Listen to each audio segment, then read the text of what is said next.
quelque part, quand il annonçait ce message, n'est-ce pas, euh, il, il dit, je reviendrai et je vous prendrai avec moi. Mais il n'a pas dit tout le monde. Vous, c'est quelque part, quand il dit vous, ça veut dire qu'il y a une, c'est pas le monde entier, ce sont des personnes spécifiques. Il a parlé seulement aux apôtres. Mais au travers des apôtres, c'est ceux qui, n'est-ce pas, vont se tenir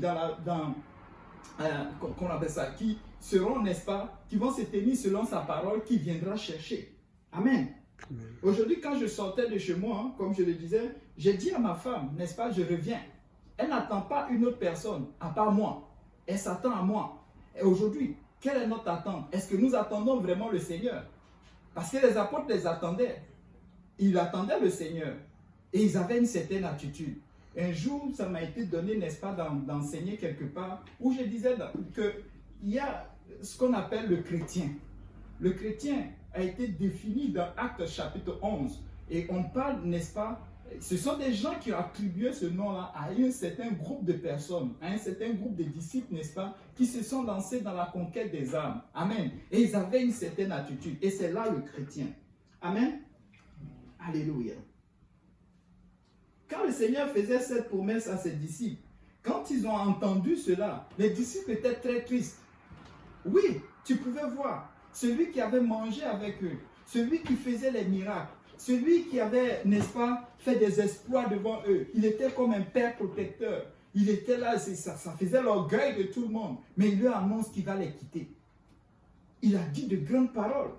Il ne pouvait même pas se voir un instant. Quelqu'un qui fait, vous savez, quand quelqu'un fait beaucoup de miracles, des choses de ce genre, tu ne penses pas à la mort. Tu ne penses pas à ce qu'il disparaît. Tu es capable même de lui dire qu'il est capable d'aller, de revenir. Mais lui, il lui annonce qu'il s'en va. Vous pouvez voir leur tristesse. Vous savez, comment on peut savoir que réellement les apôtres étaient tristes? S'il te plaît, mon frère, tu peux le dire encore dans Matthieu chapitre 19, verset 27. 19, 27.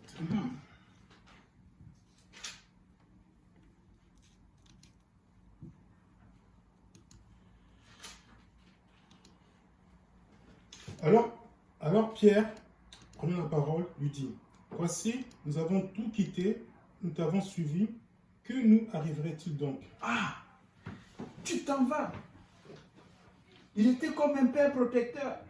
Tu t'en vas.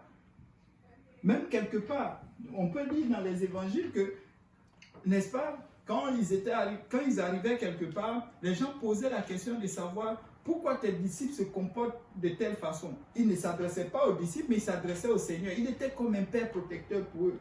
Mais Pierre lui dit, mais tu t'en vas, qu'adviendra-t-il de nous? Nous qui avons tout quitté, nous qui avons tout laissé. Mais le Seigneur, n'est-ce pas, qui est le consolateur, amen, il est le consolateur. Il ne les a pas laissés comme ça. C'est pourquoi il dit dans Jean chapitre 14, verset 27, il dit que votre cœur ne se trouble point. Mon frère, où se trouve ton cœur aujourd'hui? Si ce Dieu-là est vivant, on parle du retour du Seigneur.